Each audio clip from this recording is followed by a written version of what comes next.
Let's put that genie back in the bottle. Paints with the colors of the wind, bitch. It's time for two finger point. Power daddy.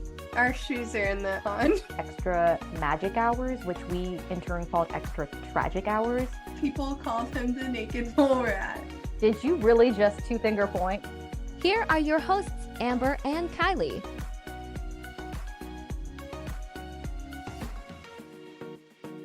Hi guys, welcome back to another episode of Two Finger Point. I'm Amber. And I'm Kylie. And it's Erik returning again. The people's favorite. You seem so timid. They love you, Erik. We love you here. Nah, shucks. Okay, guys, so we just wanted to shout out some of our new listeners. We see you guys and we thank you for listening. If you want to connect with us anywhere, we're on pretty much every social media platform as Two Finger Point Podcast with the number 2 spelled out, TWO. So if you're there and you want to send us a little bit, shout us, say hey. We'd love to hear from you. And thanks for listening. Yes, thank you and welcome. So let's jump into our Disney news. As you guys know, the new Haunted Mansion movie is now out in theaters as of July 28th. Woo-woo. It's great. I'm excited that it seems like it's got a pretty good star-studded cast. Erik, you kind of saw some of the cast. Who were some of the people that were on the new movie? Yeah, definitely. There's an impressive cast on this one. Owen Wilson, Danny DeVito. I had no I was just idea looking either at of them were in that movie. I know Rosario Dawson's in it. Rosario Dawson, that was the female I was looking for, yeah. I had no idea Owen Wilson was in it. I love him. I know it's been a while It's gonna- since he's been in anything really good. Hopefully this is going to be a comeback for him. I was going to say, it's interesting that they're doing, in my opinion, what they call like a reboot of this, because they did one back in 2003 with Eddie Murphy, and I feel like it's the slept on version, honestly. I agree. I feel it's so weird because we were like kids or teenagers when this came out, 2003. So we were, preteens at that time. And It's like, can I have some kids first before we have a remake? That's what I'm saying. I felt like personally it's a little bit too soon. I mean, I'm excited. I'm probably still going to end up watching it. I don't know that I'll go to the theaters to see it, but when it does, and hopefully it does come to Disney Plus, I definitely want to watch it. But yeah, it feels too soon in my opinion. The Eddie Murphy one was a good one. And it's funny because I mentioned this to Erik and he doesn't really remember this movie with Eddie Murphy. Yeah, or Eddie Murphy, I should say. It's because I think Amber, because I'm a little bit older than Amber. So when this movie came out, I was a little bit older than Amber was. So her experience to Eddie Murphy, this was probably one of her first experiences to Eddie Murphy. Is that right? Dr. Yeah. Dolittle, probably. Oh, yeah. Okay, Dr. Dolittle. Right, same kind of family-friendly Eddie Murphy, and that is not the Eddie Murphy I remember.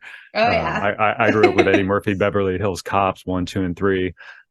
So for him to make that transition to PG-friendly, I didn't enjoy it too much. So by the time Haunted Mansion came around, I didn't give him that shot. I feel like we see that Interesting.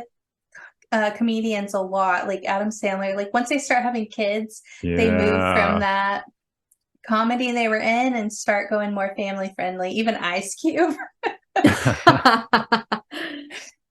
You're right. Yeah, I can see that from that point of view. Okay, that's fair. Yeah, I had experienced him as the family guy, as Dr. Dolittle. What was it? Was it Clumps? Crumps? Remember? Crumps, yeah, the Crumps. Crumps? What Was is it Crumps? that? Where he dressed up as a very large family. And like he dressed up in several different roles Oh, as different members of his family. wait, wasn't that Norbit? Like you're ringing a bell with something. Let me look it up really quick. My avatar's eyes aren't they're not catching my eyes. They're like flipping behind my head right now. Norbit, that's that could be right. Because I've never heard of Crumps. But that was Yeah, that the Crumps also, was a thing. Norbit is right. It Norbit was. he did, but Crumps is also a thing. There was like several of them, and he was several So- characters. Okay. and that's the problem I had with the Haunted Mansion version that he did, was I kind of feel like that was an Eddie Murphy show, not so much about the Haunted Mansion. Whereas this new movie that's coming out, I'm a little more interested in it because it has a more wider range of cast, big name Okay. cast. So it's going to be more focused, I think, on the Haunted Mansion aspect. not just the actors, but focus more on the story of the Haunted Mansion. Gotcha. That's an Yeah. interesting point of view, because I feel the opposite. I personally didn't feel like it was the Eddie Murphy show. I think he was funny, but I think he was a reserved funny in the sense of that he let everybody be who they were in the movie. I thought, he fit well in there. I think this is going to be a star-studded version that's going to more be focused on those casts, like those people they cast, versus the actual story. I think it'll be kooky and funny, but I don't know. I guess we'll have to see. Okay, were y'all talking about the Nutty Professor? Yes, I just pulled it up. I was waiting. Okay. So I think, those I feel like were the kind of things I was used to him doing. And like Amber said, I feel like it was kind of muted version of Eddie Murphy in the Haunted Mansion. He was more of just like playing the dad. Yeah. But yeah, I think we're in a time though with movies, and it's kind of sad now that the strike's going on, but I feel like we were moving into a point where everything was very artistic, and like we've got The Little Mermaid and Barbie and just all of these very well thought out movies, and I kind of hope the same for this new Haunted Mansion, where it's more focused on the ride and the story behind that. I agree. Honestly, so the Pirates of the Caribbean and the Haunted Mansion are my top two movies, or my top two rides. I don't think I've gotten through the first Pirates full out without falling asleep. I think I've seen the bits enough to put them together to watch it once, but those movies kind of bore me. I agree, honestly. The Johnny Depp Pirates? Yes. Yeah. Okay. I like the first one. I definitely like the first one, like most like most sequel movies, or all the movies that they have series of. The Pirates one, the first one was really good, and then the next three were just kind of hard to follow. Just making movies or trying to grab money. Yeah. Yeah, I could see that. I've never tried watching them, so I couldn't tell you. and the Pirates one, they stuck so as close as they could to the ride, which is why I think the first one was so good. Okay, I was about to ask you in terms of the ride, how you felt with it. Because they would throw scenes in from the ride that we remembered so well. Yeah. Okay. Trying to get the keys from the dog. Oh, yep. That's Cannons my favorite blasting, part. Mine too. Cannons blasting into the shore harbor. So they did a good job with the first movie. Okay. I honestly can say I haven't seen any of the Pirates movies. I did, well, I mean, that's not true. I did try to dabble in the first one. I just honestly didn't really love it that much and didn't really kind of expand out either from there. And then there was Indiana Jones, which is a good ride to talk about in this segment, because there was movies that came out in the 90s. Oh, I didn't even think about that, actually. Segue. A proper segue. He's been teaching me how to properly segue. I just like zip between conversations. He's like, that's not a segue. I'm like, it is now. Okay, so segueing back to our Disney news, we tangented off there, but we did bring it back to the theme of the week. But anyway, so speaking of the Disney parks, and speaking of Haunted Mansion, they released a new Hatbox Ghost Sipper at Disneyland. It's available at select carts in New Orleans Square and Critter Country. It's $32, which is really steep in my opinion for a sipper. Wild.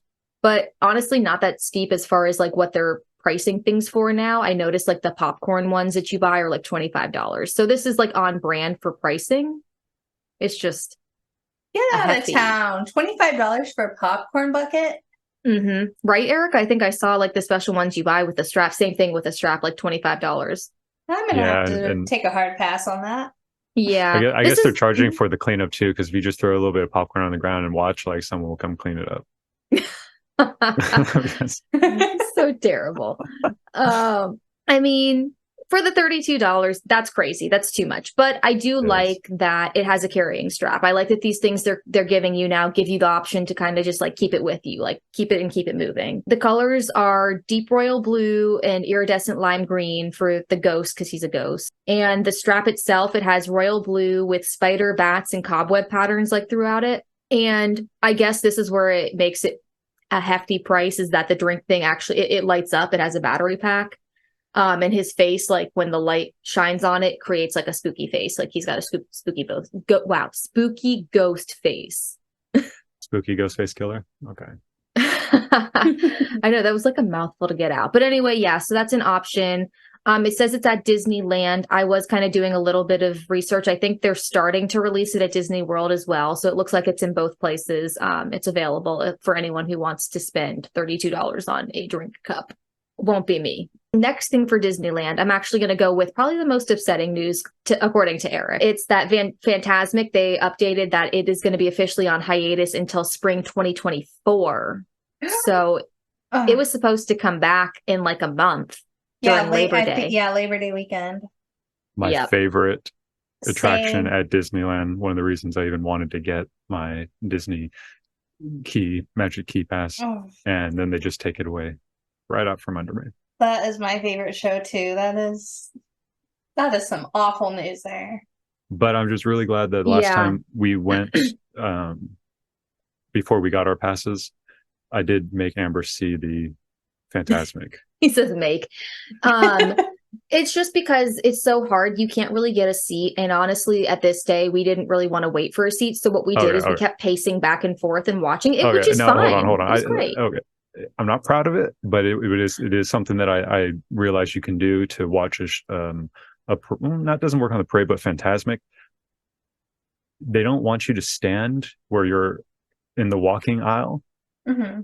You have to get a seat. So you have to either wait beforehand to get a seat or a standing position, or you do what we did, which is you just walk along the aisle back and forth constantly. So I would have Amber hold on to my jacket while I controlled us through the crowd. So I paid attention where we were walking. I told her just enjoy the show, and they couldn't stop us from doing that. It was pretty funny, but it was cute, and it definitely worked out. I appreciated that because, that was my first and only experience with Fantasmic. And right after that, they shut the experience down. The head had caught on fire, and there was no more Fantasmic. So I was grateful that we got that experience. I want to know what's going on behind the scenes with that then, because with especially Disney, you would think it'd be fixed within the weekend. And it was a few months. Now it's a few more months. So what's going on?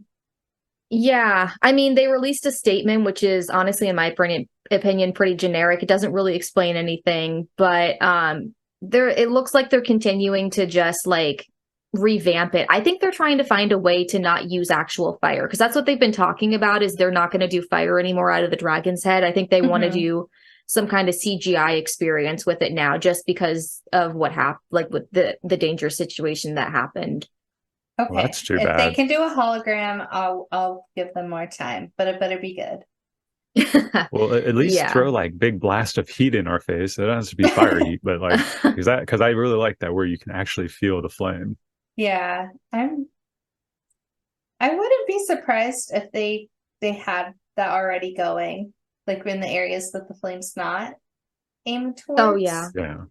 Some of that 4D adventure. Exactly. So this is disappointing. So if you were planning to see Fantasmic in 2023 or even the start of 2024, it will not be available, which is disappointing. Honestly, I was willing to go wait for a spot for Fantasmic this time, and now I can't. So darn.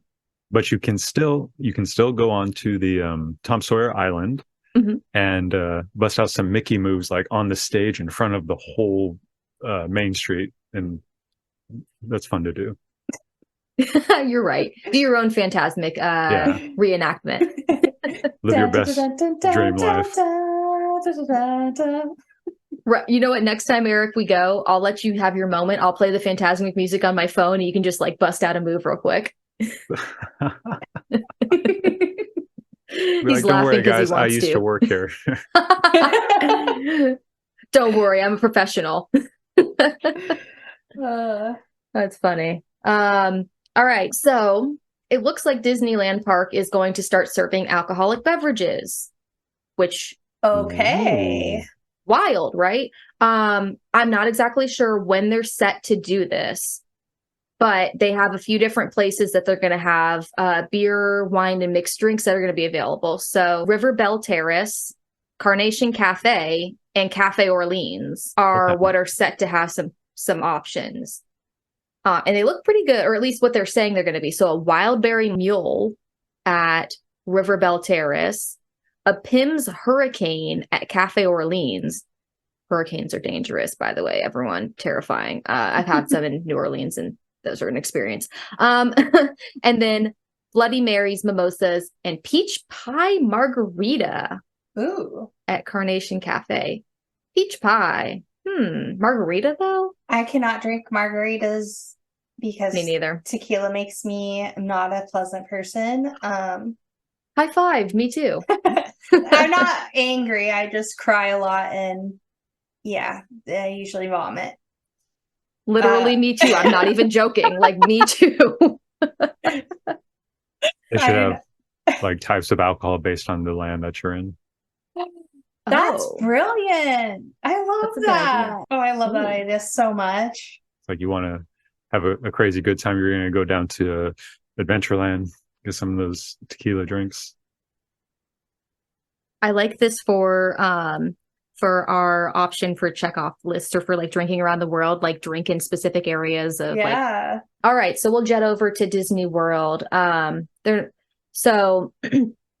They're starting to get some Hocus Pocus merch over there in Animal Kingdom, which I thought was an interesting place to put it. That's really interesting. Do you know why? No, they just said that people started seeing it pop up over in Island Mercantile at Disney World's Animal Kingdom. The Hocus Pocus. Yeah. I mean, it does make sense. You just come out with a new movie, so you're going to have to back it with as much merchandise as you can. Well, yeah, but in Animal Kingdom, it seems odd, like, because this is Disney World. They have so many better places, I feel. Well, so many other places. Like, why Animal Kingdom? If you're not going to do it in the main park, Hollywood Studios would be where I would think you'd have it. Yeah, that's a better option, in my opinion. Animal Kingdom, it doesn't. Well, where does it fit? Because there's not really any like animals. Yeah, you just Salem? have Thackeray Binks. Yeah. Oh, Well, yeah, edit Zachary that out, Banks. Eric. I'm thinking of Sabrina. yeah. Oh. Which, But he was on the same concept though. There is just one black cat, and that's it. yeah. But speaking of Salem, and maybe this will segue into our next segment. In Tampa, I saw an ad. My brother lives in that area, so I'm very jealous of him. They're doing a 90s con, and the cast of Sabrina is going to be there. 90s The con. cast of Sabrina. So we got- Melissa Joan Hart? Yeah. Melissa Joan Hart. I don't know their names, so I'm just gonna say their Yeah. characters. Harvey. Libby, I think, was on there. Valerie. Like, I don't know if the aunts were on there, but like all of her friends, even from like when she went to college, like they were all gonna be there. I forget who else, but different shows. But I saw Sabrina and I was like, I want to go so bad. That would be so much fun. Oh my God. They should advertise that more. More people would show up. Maybe they don't want that many people. Right? They're like, it's hidden. It's a gem. It was always scary because that show showed that Sabrina had the power to look through a crystal ball and spy on anyone she wanted. And she would spy on Harvey. And I just thought, like, wow, I better be on my best behavior because I don't know if this is real or not. It could be. You don't know. It could be. That's so funny. Sabrina was a great show of the 90s. Oh, Yeah, it such was a good. good classic. I remember was in- watching every Friday night. That was ABC, right? Yeah, I was on TGIF, Yeah. part of that lineup, which is Disney. Which is so funny because I was doing research for our pod this episode, And a lot of the stuff that was popping up, like Boy Meets World and stuff, I was like, oh, wait, that's Disney. But then I would look and I was like, and Eric was like, no, that didn't air on Disney. I'm like, no, that was an ABC show. Yeah. So we were like going back and forth with some of it. But that's still Disney because Disney owns Yeah. ABC. I should have put it on the list then because they I was. actually have a podcast. Do either of you listen to it? No, but I've seen it. I listen to it religiously. It's amazing because that's my favorite show of all time. So I'm obsessed. What, Boy Meets World? Yeah. So the podcast is called Pod Meets World, and it has Daniel Fishel, Ryder Strong, and Will Friedle hosting it every week. And usually they'll have 2 episodes a week. One has a guest, and then the other is like a rewatch episode. And they have guests, like they'll have people from the crew. They'll have actors who guest starred, and then sometimes they just have actors that were of the time. Like they've had Jodie Sweetin on, just different people like that. I'm gonna write it down. I keep forgetting to listen to Pod Meets World. I can't. I have trouble seeing that show the same way because I saw this documentary, I think, on YouTube of someone who pointed out just how sad of a character Erik Matthews was, the older brother of Boy Meets World. And after evaluating it with all the information they showed in the episodes, it is a sad tale for Erik Matthews. It really is. But for some people, that is reality. It is. And that show had a lot of reality in it. I think that's why I loved it so much. Yeah. I think that's the best part about those 90s shows is that they weren't afraid to shy from like the reality of things. They didn't sugarcoat things so much. Like there would be a little bit, but it would always come back to something that was real and they would have to overcome or kind of figure out how to deal with that situation. Yeah. I think the only thing that was fantasy was obviously Cory and Topanga. Yes. Like Sean's character. Oh my God. He's my favorite because me too. Yeah, there's just so much depth to that character and he went through so much and that's real life. Yeah. Yeah, he had a lot of hardships he had to overcome. And for a kid, I mean, my God, right? Oh, he looks like it now. If you see him now, he looks like someone who's been through a hard time. Oh, that's mean. I think he looks the same, just grayed up a little bit. It's funny. He has a little kid face still. Yeah, definitely. Oh, is that it? And I'm not going to lie, I'm grayed up too. I'm starting to dye my hair. So I think he looks okay. We're getting to that age, aren't we? I don't like it. It's too early. I'm not ready. This is, we've been through so many hardships ourselves. I mean, think about all the stuff in history we've already lived through. Yeah. Anyway, I'm going to get off my soapbox now. 9/11, Y2K. The pandemic, the housing crash of 2008. I mean, my God, we've been through so many different things. Oh, we're about to have another one. I know, which is great for me though, because I'm trying to buy a house. Bring it on. I'm like, Writer's go ahead. strike. Oh yeah. Yep, the writer's strike, the SAG-AFTRA strike. I wonder what that's going to do for our entertainment. I know. Because right now it's not technically affecting anything, but it's going to start affecting things soon. Yep. And wow, it's going to be scary or interesting, I should say, to see how this starts affecting everybody. Because when it starts affecting like the mass public, then things actually kind of start happening. But it sucks that it has to get to that point where it's starting to do damage. Not yet, because all the networks still have all their shows lined up and saved up, but soon that's what I'm saying. It'll catch up. Yeah. I was listening, bringing it back to Sabrina, but I was listening to Melissa Joan Hart's podcast yesterday, and she was talking about the strike and kind of just explaining what she knows and how she knows it. Like she was talking about her resources. I think it's like Hollywood Reporter, Variety, and one other one are like the reputable sites to keep up with it on. But what is her name? Fran Drescher. Yeah, I was just going to talk about her. Yeah, I had no idea she was the president of the board of that guild. Yeah, me neither. I saw a random TikTok that was like, I didn't understand it. Like it was some kind of joke. I was like, okay, that was weird. And then I saw another one. I was like, oh wait, no, she runs all of this. Like, yeah, isn't that weird? So wild.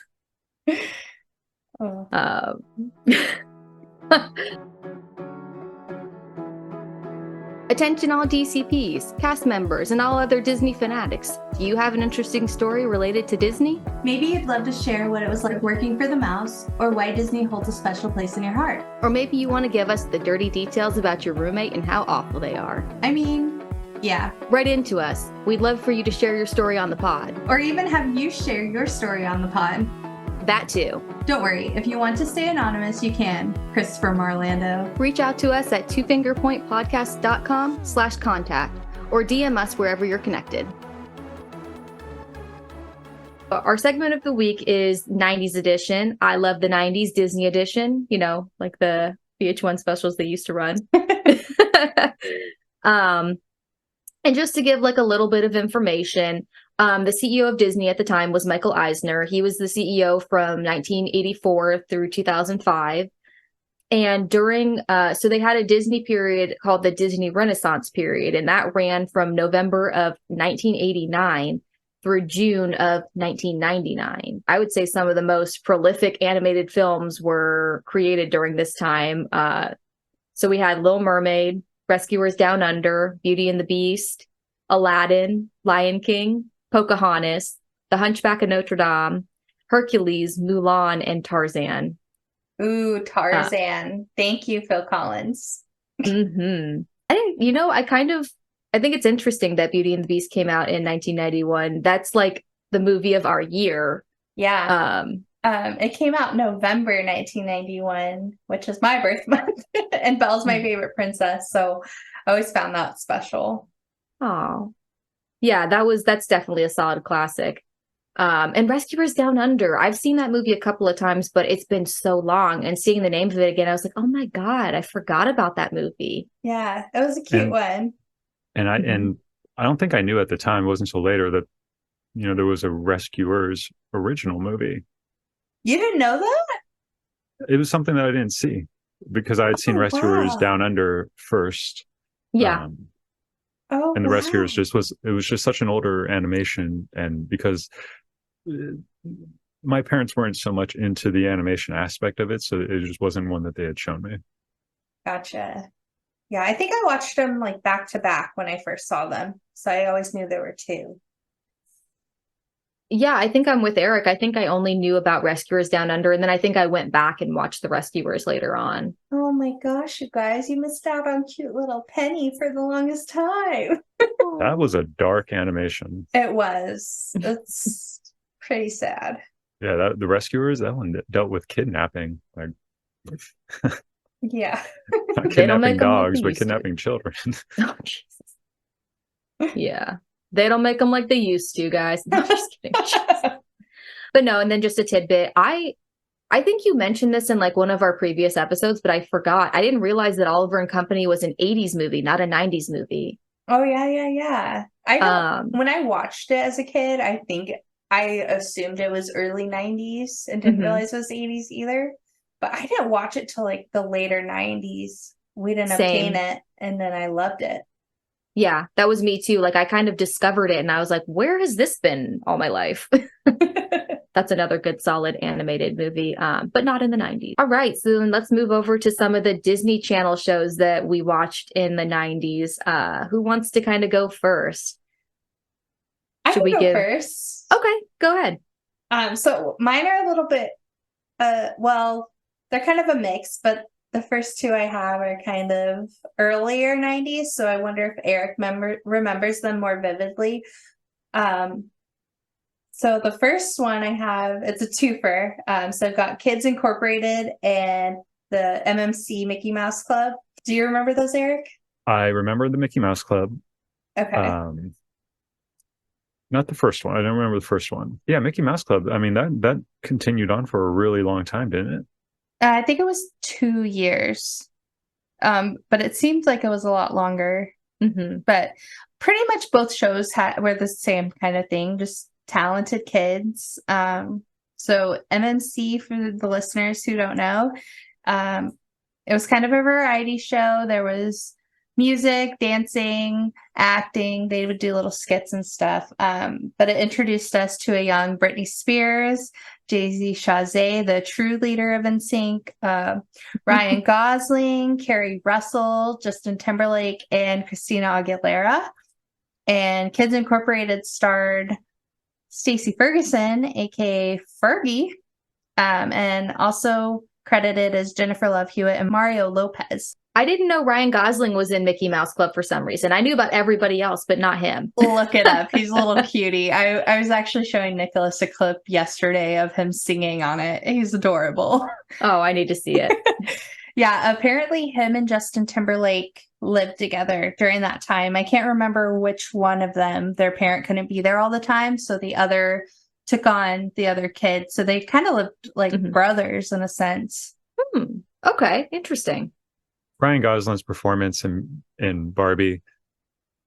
Don't spoil it for me. Don't spoil it. Okay. But La La Land.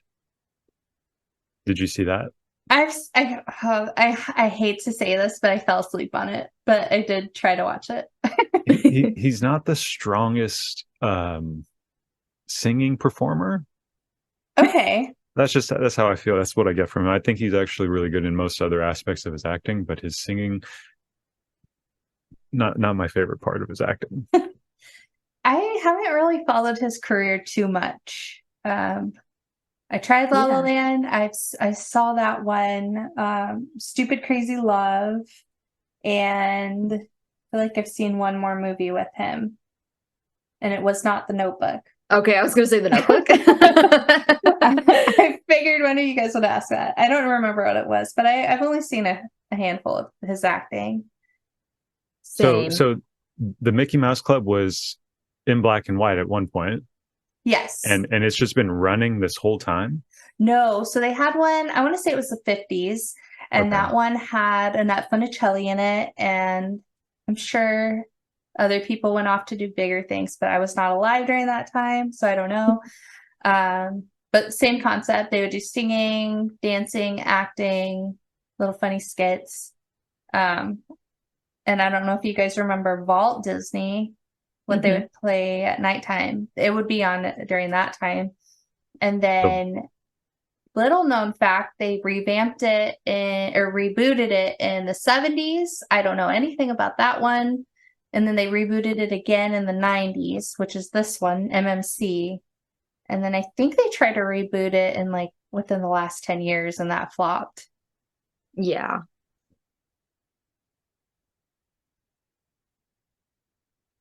I'll go next. I feel like mine kind of falls in line with kind of some of that, I guess, reality stuff in a sense. So here's one I feel it's kind of forgotten. I definitely forgot about it. So Bug Juice. Did you watch the show? I'm dancing, but you can't see it. Oh, I thought it was just Bug me. Juice? Okay, great. So let me tell you. So here's a little blurb of it, because I didn't know how to describe it, because honestly, it was just chaos on the screen. Like, so it was a reality show that was centered around 20 adolescents experiencing the trials and tribulations of summer camp. The phrase bug juice referred to a sweet Kool-Aid-esque drink that all the campers seemed to drink out the wazoo. Yes, and I remember at this time, first of all, do you remember the juices that were like the pop-up ones where you could get the little bug juice and it was like different flavors? So kind of. No, it was a smaller bottle, and you know how some water bottles you can like pull the top open and close to like, it was one of those, but it was like, you can't see my hands. It's like an 8-ounce size, like those mini bottles, and it was juice. But they called it bug juice, and they sold that at the time. But I used to try to make my own bug juice. I would get like Kool-Aid, and I would just make it like really sweet, and I'd be like, I made bug juice. Yeah, but I think this honestly started my solidification into reality TV. So I blame this show. Same. There was that, and then do you remember Totally Circus? I think so. It like followed kids that were in the circus. Maybe was I kinda dabbled sa- in this. Yeah, they were around the same time. But yeah. I'm writing this down. But anywho, back to Bug Juice. Do you remember the one episode where the girl got sent home and they wouldn't say why? Yes. Okay, it's so funny you brought Bug Juice up because a couple months ago I was on a deep dive about it. I think something popped up on Instagram or something on one of the nostalgia pages, but it was cigarettes, which I kind of knew at the time, but that's why she got sent home. That's the only memory I have of the show, that she got sent home. I remember that. And then I just remember them like all wanting to be like boyfriend girlfriend together. Yes, that too. They were all like, but it was funny because they were young. They were like 10-year-olds. So they weren't like making out or anything, but it was like, oh my God, did you see that John and Jessica were holding hands? Yeah. And they're like, we still have 3 more weeks here. They're like, I know, they're going to break up for sure. It was so silly. That was a later running 90s show though. So it ran into the 2000s. So this one ran from like 1998 to 2001. So that was a little bit one. older. Yeah, but that was so good. I love that one. All right. Eric? Tailspin. Oh Okay. yeah, that was a good one. Okay, so Kylie, you remember Tailspin, Amber? Not so much. Okay, so Tailspin. So it started with the Jungle Book. Baloo, who was, the smart Alec Bear, Your take on that. He was like the hero of Jungle Book. And then he gets a new role. His life changes. He gets clothes. He gets himself a pilot's license, and he runs his own piloting station. Oh my gosh, stop. So he's got a crew of people. And for a second I thought you were serious, like, oh yeah, his life changed, but you're like just talking about in our world. This is what happened. Baloo really he manifested into a new character, and this is going to also break off into DuckTales in just a moment. So he becomes a new adventurer in the show where he's fighting all kinds of new Disney villains, and I don't know what connection it has to Baloo in Jungle Book, but it's the same character. That's what I remember of it too. Just Baloo, and he was a pilot. Why not? we're watching like 10-year-olds talk about holding hands. We got a little bit of room for a blue bear flying pilot. I mean, this was before that. So they were like, we made him a pilot, so why not kids at summer camp finding romance? This was an early 90s show. It ran from 1990 to 1991. I wish I would have experienced this show. I really don't, and maybe I did and I just don't remember it, but was it really that short? Yeah, it shows it only went on for a year. Why they replayed the same episodes all the time. Mm-hmm. Fun fact. But then we have DuckTales. Okay. Where another good one. Another good one, but it's another confusing aspect of, is this the same Donald Duck?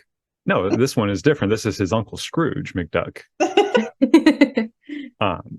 But it didn't stop there, because then they had several other characters and even another spin-off called Darkwing Duck. And I guess this is another one of the Donald Duck family members, so the Duck family. And Darkwing Duck was a masked vigilante that didn't really have any big flaws other than he was full of himself and didn't realize of the danger that he was getting himself into. And he had a niece, part of the Duck family, that would help save him getting out of whatever trouble he would get into. It didn't stop there. Oh no. Because then we have the next Gyro Duck, who was, I don't think he was a member of the Duck family, but he was a cyborg duck that kind of, I think it was inspired by RoboCop, Disney's version of RoboCop, RoboDuck. Oh my God. There's just like a duck, like what do you call it? It just keeps going, Duckception. It's like Inception, but for ducks. This is giving like Sonic the Hedgehog. Like, you don't only have Sonic and Tails, But then you've got Supersonic, you've got Knuckles, you've got Shadow, you've got Amy. And it just keeps going. They're like, why not? Just add another one. I remember DuckTales. I remember a specific episode or special, the Christmas episode where they wished it to be Christmas every day. Do you remember this one? No. Mm-hmm. Oh, Huey, it froze on Dewey, me. and Louie. Oh. They Mhm. yeah, they went through their wishes for their Christmas. Yeah, so they wish it Christmas every day, and they keep replaying the day over. It's like Groundhog's Day, but for Christmas. And they just want it to be the day after Christmas. I think that's why I love it so much, because they're just wishing for my birthday, and I'm like, yes, my birthday, which is so like narcissistic of me, but like when your birthday's the day after Christmas, like you're wishing for people to like just be excited about it. Right.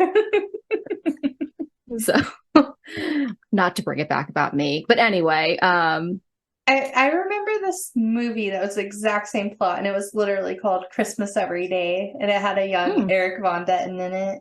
Brink, if you're wondering who. Actually, I'll bring him up now. So my next show was a show called So Weird.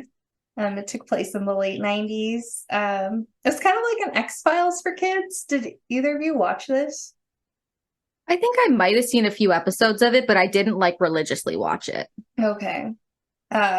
You might want to now, since we're into the spooky stuff. But so it did have Erik Von Detten. Brink and Princess Diaries are probably his best known roles.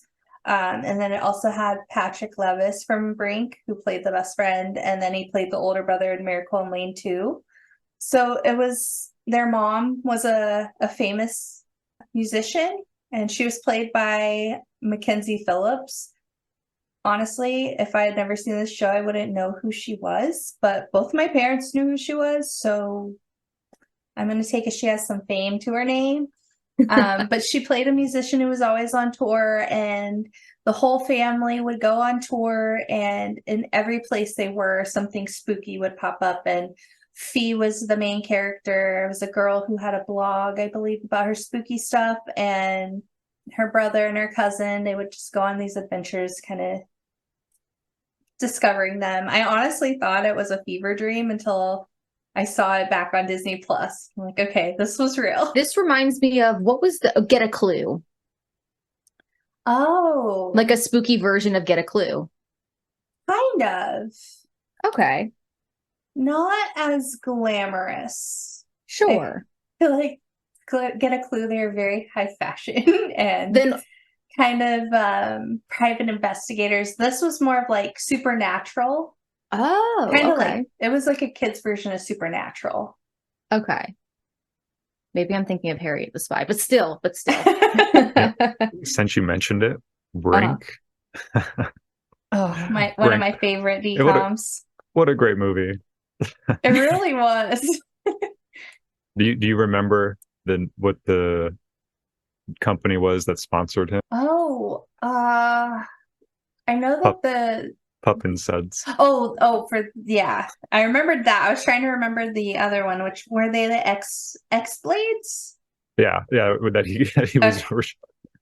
Yeah, and then he joined Team Pup and Suds. Pup and Suds. Oh, that was a good one. And it had Zach from the Power Rangers. Oh yeah, it did. Well, that was a great 90s movie. When rollerblading was really cool.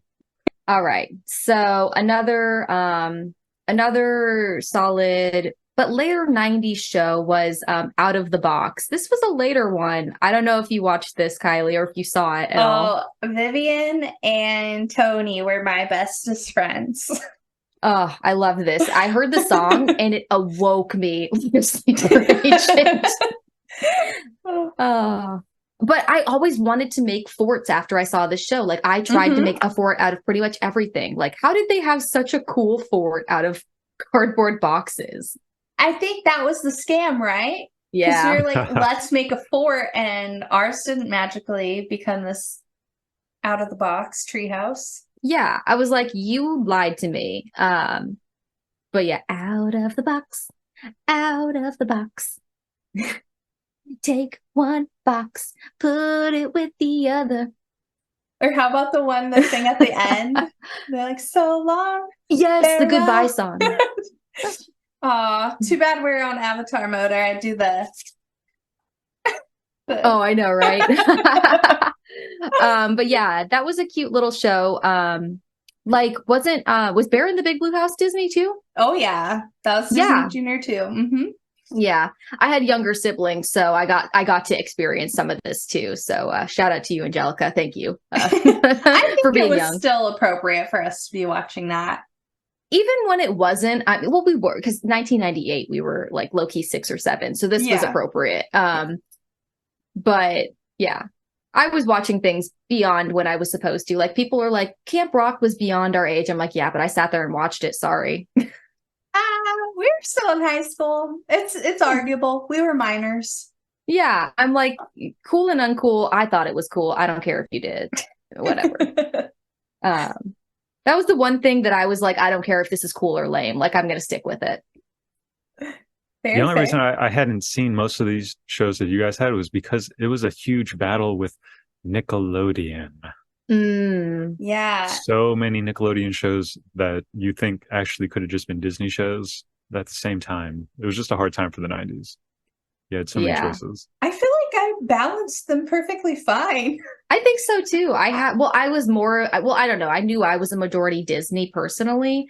So if there was a show on Nickelodeon, I'd scoot over there. But I was definitely more of a Disney kid. I think I really watched both. Like, I would watch all the after school stuff for Disney, but then I'd also like watch was it Slime Time Live and Double Dare. I don't know. I remember it all. Yep. I think it also wasn't super oversaturated like it is now. Like we have so much choice for everything on both ends, whereas like they only gave us the lineup of like what they were going to give us. You got like 5 shows from each, you know? True. So yeah, and I think I picked this up very early at a very young age. If there's a commercial on, you flip to the other show, and so I'd watch 2 shows at once. Like one show that should have been a Disney show is Legends of the Hidden Temple. That should have been a Disney show. Why do you say that? Just because it was so family friendly. They had kind of those kinds of vibes already at Disneyland in Adventureland. Okay, I see that now. And I don't know why Disney they weren't doing more shows like that. You know, they did for a hot minute. I don't know if either of you remember Mad Libs or Off the Wall. They were like the 2 game shows that they had on Disney for just a minute. I don't remember. No, I was just going to say, but definitely Nickelodeon took the forefront when it came to like those family game shows, like that kind of thing. Yeah. What was the one with the big purple head where you had to guess it like, out. Yes, I loved Figure It Out. That was my favorite. Oh, so good.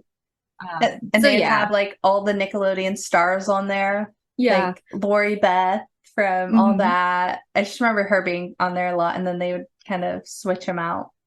Disney got with the program though, and they didn't necessarily make shows, but because Disney they didn't run commercials, they would do like little shorts or like little things with all the cast. Remember how they would have like their challenges and stuff, and it'd be like a commercial for 5 minutes, and then your show came back. Yeah.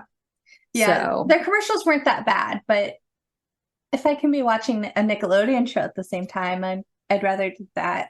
Yeah, that's true.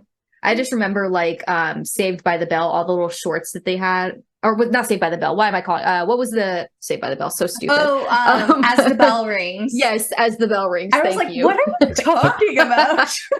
I was like, that's not right. That's immediately wrong. That was like late 2000s, but that was Demi Lovato's first Disney role. And then do you remember the girl from Camp Rock, Allison Stone? She had Stoner. Yes. Wow. I am not great at this today. Her little show with Max's super quick show. Mike Super Show. Oh my God. What is wrong with Nicholas me? and I sing that all the time. Why? I'm getting everything wrong too. That's so funny. But I had my heart in it. Yes, that was the first thing she was in, and then she became the Missy Elliott dancer, and then Cheaper by the Dozen, and then Camp Rock was like her career path. Oh, Cheaper by the Dozen. Hilary Duff too. Oh yeah, that was a star-studded cast. You had Tom Welling, you had the girl from Mhm. Coyote Ugly, Hilary Duff. Did you like Tom Welling? What do you mean? Like I on don't what know, level? like the way you said Tom Welling. I don't know. It's just because the only thing Did he I say was his name on. wrong? No, that's his name. But the only thing he was on was Smallville. Yeah. I love that show. I would dabble in it. If someone was watching it, I would watch along, but I didn't have to watch it every week. Of course, because it had Tom Welling. Oh my god. I don't know. I don't really have an opinion on him. Unless he is a good looking guy, if that's what you're trying to get at. He's Superman. It's okay to say it. He's Superman. I think because I was trying to think of the other girl's name, the one from Coyote Ugly, because I was trying to go in chronological order or birth order in the movie, and I was like, which one? And I don't even remember her name. It's funny. But there were quite a few kids in that movie that went on Yeah. to do other things too. There was the little girl. At least a dozen. The little girl, there was a little girl in it, and she ended up being in the pacifier after that. She's the one that Yeah. goes, Yeah, the Pepsi girl. Yeah. What is that's not No, the Pepsi girl. not Oh, Pepsi. okay. That's actually what's his name?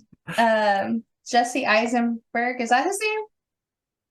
That's his from Zombieland. That's his little Yeah. sister, is the Pepsi girl. Oh, Yeah, it is. Wait, little sister, wouldn't that? Interesting. I'll look into that. I That's think she's interesting. younger. Let me look. Pepsi girl was like an 80s girl. No, that was like late No? 90s. That The was one with the 90s. curly I remember hair. her. Yeah. And she'd What go, the- Curly Pepsi girl. hair. Yeah, Pepsi girl. I'm looking her up. Pepsi girl. It is Haley Eisenberg. She's right, but she might be older. I don't know. she's 30. She's 30? She's 30. Okay, I think he's And he's older than us. 39. Yeah. Dang, he's that old? Yeah, he's old. 39. I had no idea he was that much older than us. I know. We're starting to get to the point where people kind of all start looking the same age because like Yep. we all start we're all going to start plateauing basically. Like this is what we look like now. yeah, because there's a picture. I don't know if it's going to show. Will this show? Can I get through that? You know what? Here, we'll do this. Yeah. See? Okay, Oh, I yeah. think I've seen that photo, and Yeah. that's why I assumed that she was younger. Yeah. That's at like the set of one of his movies or whatever. Or set premieres. Okay, Eric, what was your last 90s throwback? Did we talk about Gargoyles already? Gargoyle. See, and that's where it's like Gargoyles. Another one of my favorites. I don't know what business it had on the Disney lineup though. It had no connection to Disney whatsoever. Well, wasn't it based off Hunchback? Mm, Or am I way off? I always thought it was based I off don't the know. Gargoyles and Hunchback of Notre Dame. I don't think so, because I was trying to think about this a little bit before we started about how Gargoyles started in history. It definitely goes back to like medieval times, Renaissance, Mhm. people making angelic statues, and they obviously started making demonic statues, and they put these statues, and then somehow this myth came about where gargoyles will come alive, the statues will come alive, and then they'll go back into becoming gargoyle statues. So that's basically the premise of this show was You're right. This- I'm looking at it no, now, and this- these are not the Gargoyles from Hercules. No, So my definitely bad. these are the good ones. These are the good guys, like the good exterminators. Well, that's what gargoyles were originally intended for, right? To ward off Mhm. evil and Yeah. scare that away. I don't know what their Yeah, I'm pretty sure that's mythological right. purpose was. I'll look it up. But in the show, what was good about the show was there wasn't a very clear role of who was the antagonist, who's the protagonist. The antagonist, if I remember right, was the one who held the power to make the gargoyles come alive, and he held that power as kind of a leverage to make them do stuff for him. And they had to, through the show, figure out a way to get that power back away from him. If none of this is right, then this should be the actual premise of the show, but I'm pretty sure this was the premise of the show. And it was just a really complex show. It was kind of like a crime drama with mystery and fantasy. So I might really need to liked revisit that one. It always kind of scared me, so I never watched it. But maybe I'll revisit if it's on Disney Plus. No, I need to watch this. And yeah, I looked up just to confirm. So gargoyles symbolized like guardianship of the building and to ward off evil spirits. So it basically says like, hey, someone lives here, and then also bad spirits go away. So yeah, and then there was some just myth. I don't know how the myth got created that gargoyles can come to life. But for whatever reason, Disney ran with it. Yeah. Be curious about the mythology of gargoyles now. Sure. Mythological? Yeah. Yeah. I'd be curious about that. Yeah, but I'm no. trying to think of where that would have originated from. Maybe just them looking so scary that someone, is like, I hope they don't come to life. And then it just snowballed from there. Kind of how Disney would take an idea like Treasure Island and just run with it. It's a French legend. Oh. Sorry, I looked it up. I wanted to know. So it says the word gargoyle actually comes from the same root of the word gargle, the French gargoule or gargoule, which means throat. The idea of a monster that spurts water isn't random. It actually comes from a fascinating French legend about a dragon that lived in the Seine River near the Rouen. Wow. Nice French pronunciation, by the way. I tried. Thank you. So I guess it's a French thing, which I guess kind of, now that I think about it, it makes sense because they've got that, the Gothic, like, is very much like the Gothic cathedrals in France. Yeah. And in the in the Hunchback of Notre Dame, that the gargoyle sat on Notre Dame.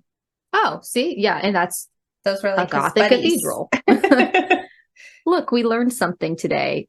That's funny. All right. So just to throw in some Disney movies that are not animated, because we gave an animated list earlier. Our beloved Hocus Pocus, which I thought was interesting that we had some Hocus Pocus merch coming into the parks, since we're talking 90s today. That movie was 1993. Wow.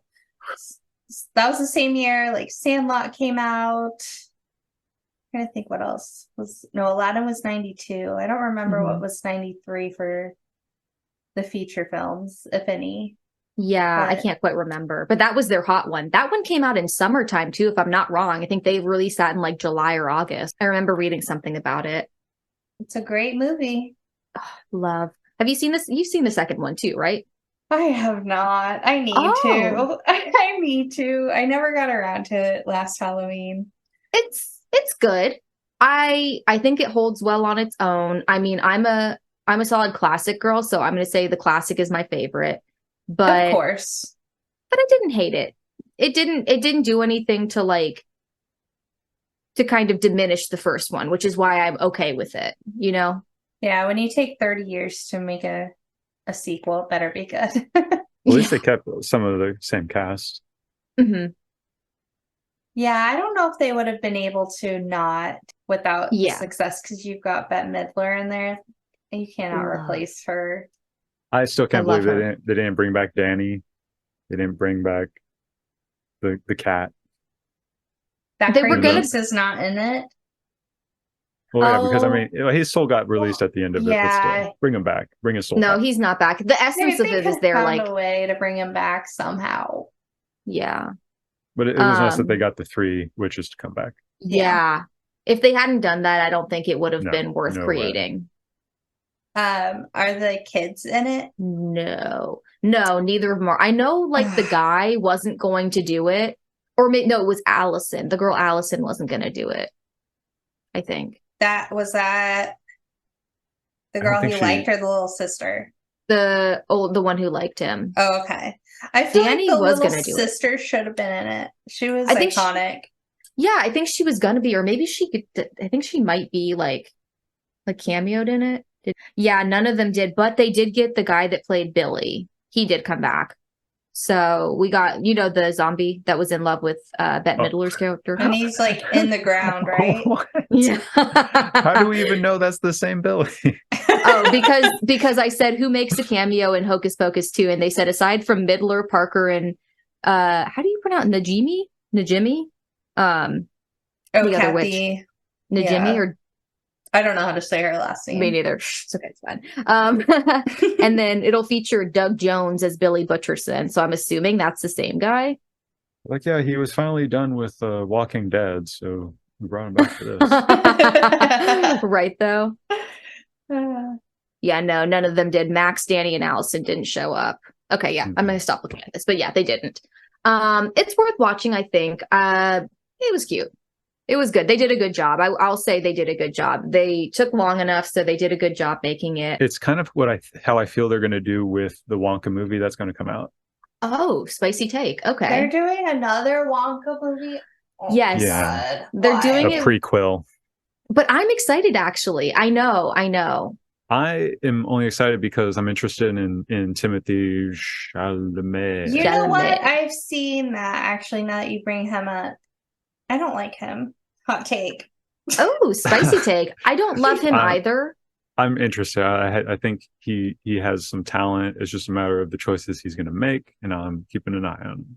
Well, you That's like him fair. for tell her why you like him. He's doing Dune, so he automatically scores a lot of points for me for doing the movie Dune. I hated that movie. Oh. I was waiting for the action to start, and then it just ended. Oh, it's coming this year, What 2023. was the point of that whole movie, though? Set up, exposition. It was so boring. Get ready. Strap yourself in. The next movie's going to blow everyone's mind. It's going to be the greatest movie that we've had to date. I'm loving this banter. That tied with Twilight were like the two Oh. worst movies I've ever seen in my life. It's because it was like 3 hours long, right? Of like nothingness, basically. I'm like, where's the action? Yeah, I will say, fortunately, like he didn't, I think because he expected probably the same reaction from me, he didn't watch this movie with me. But yeah, he's read the books and everything, so I think he knows it's a build up. Yeah, maybe the first one sucks, Okay. but he knows the action's coming. That's why he's invested. I'll give it one more chance for Zendaya, though. Oh yes, love her. Yeah, Zendaya. Do it for Zendaya. Yeah, hard. Yes, love her to death. Okay, bringing it back to the 90s because that's way in the 2000s now. Toy Distant Story. future. Toy Story, which I think we can technically. Yeah. So Oh, Toy Eric has a Story. hot take about Toy Story with the new Barbie movie. Do you want to give her your hot take about that? You said this morning. Other than I saw some similarities between this and Toy Story. Forgotten toys. A little scary, like because you haven't seen the movie. gosh. I'm not going to give away anything in the movie. Is it but- well, is it the girl, what's her name? Kate something. I've been watching a bunch of interviews. Is it the one who Yeah. her hair's like all chopped up and whatnot? Yeah. The initial reaction from that is kind of like, oh, kind of like Sid from Toy Story and the toys. We're bringing back that kind of concept, but yeah, so definitely, I clearly just saw Barbie, so we're making a lot of correlations to different things now because we just watched it literally yesterday. But no, Toy Story was a definite solid classic for me when it came to the 90s. I love the first one. But it does lead into a problem that I have with Disneyland and the Buzz Lightyear ride. Oh, but not yet. You can't talk about that yet. That's his spicy hot 2-finger point. We're getting there. We're not there yet. Okay, then I'll save that. Toy Story wasn't my favorite. I did watch it a lot though because my little brother, we're less than 2 years apart, so we did a lot of stuff together, and that was one of his movies. So I would watch it a lot. It's a good But- movie. Okay. It's objectively good. It's just not one of my favorites. Fair. That's fair. I don't like the artist that they used for singing. I think it was Newton. Someone. Oh, you got a friend in Oh me. my gosh. Ugh. But You think we could have done Yeah. better? they could have. They could have. They didn't need music. They didn't need it. It's a good song though. Like, you might not like his voice, but I think the message of the song is good. You got old timers here, getting older while you're listening to this. His I don't take on it. know. When I hear even just like the intro to it, I just want to put my arm around someone. I know, start swaying. Exactly. It is definitely cheesy. I'll give it, it's cheesy, but isn't the entire movie? I mean, True. if you've seen the franchise, I think some of my favorite parts of the movie are like some of the silly things they did. Do you remember like the outtakes at the end of the movie that they created? Yeah. It's an Oh, animated movie and they I created miss that. outtakes. I miss that from Pixar. Like my favorite one that I just saw was the Barbie one where she's like, bye-bye. And they're like, are they gone? Oh, my cheeks are killing me. Because it was, do you remember that one? Yeah. So they did a good job with that. And then, so the next one, Halloween Town. This is a decom, but it is 90s. It was 1998. I had to include it. That's a good one. It's a classic. It is. Even going back and watching it, it's funny because you're like, wow, this movie's clearly dated, but it still holds up. Like there's nothing about it that's like the plot that's dated. It's just like when you watch it, you're like, oh wow, this is an older movie based on like the way that they the production quality, I should say. So And Disney Channel, their movies, we didn't notice it as we were kids, but if you go back and watch them, you see they're very low budget. yeah, Oh, yeah. they can be. But the stories are good. Exactly. Honestly, Halloween Town, like if you compare it to some of the other movies that were coming out at the time on the channel, they probably had a higher budget for this one. Yeah, by far. I just think it was the times. Like it's still, I mean, in 1998, I thought like it was, so innovative and, new and crazy. And now I'm like, okay, yeah, for that time, maybe. But like if we redid it now, we would do all the CGI crap and kind of, I feel like ruin it. I don't know. I'm growing an appreciation for CGI because there is artistic work that has to go into it. But I do love the cheesy 90s stuff, especially for Halloween Town. So next one, Homeward Bound 1 and 2. Oh, these were classics. Yeah. Love these. Talk about low budget movies. What'd you pay those actors like kibble and some dog treats and a cat toy? There you go. That takes care of your acting budget. They were good though. Shadow, Sassy was the other one. I love Spike. Shadow, Sass. I think it was Spike. Spike sounds right. Shadow. Yep, the little boy when he finally sees him. Peter. Oh my god. Oh my god. Don't make me make you watch this movie, Eric. Both of them. It's a fun story on that movie. I actually have it on DVD because one time I was at my mom's house and I had brought Simba. For the listeners who don't know, Simba is my dog. I brought him over. It was on the TV there, and I watched his eyes lock in with them. They were like going across a log or the river or something. Mm-hmm. And I watched his eyes lock in on the dogs, and then his head turned and followed them. And so I bought that because they had it at Target at the time on DVD. So I bought it for him so I could play it for him. So I could have like his dog TV because he was actually watching the movie. That is so cute. Oh, Simba. Shout out to Simba being a 90s lover. Oh my god, Eric, you're killing me with the Peter. I forgot that. I think it was Champ. Was it Champ? Oh, Champ, you're right. Yes. And he got attacked by the porcupine. Yes. Oh, Poor little guy. oh my god. You're bringing back all the memories. Like I remember the log thing.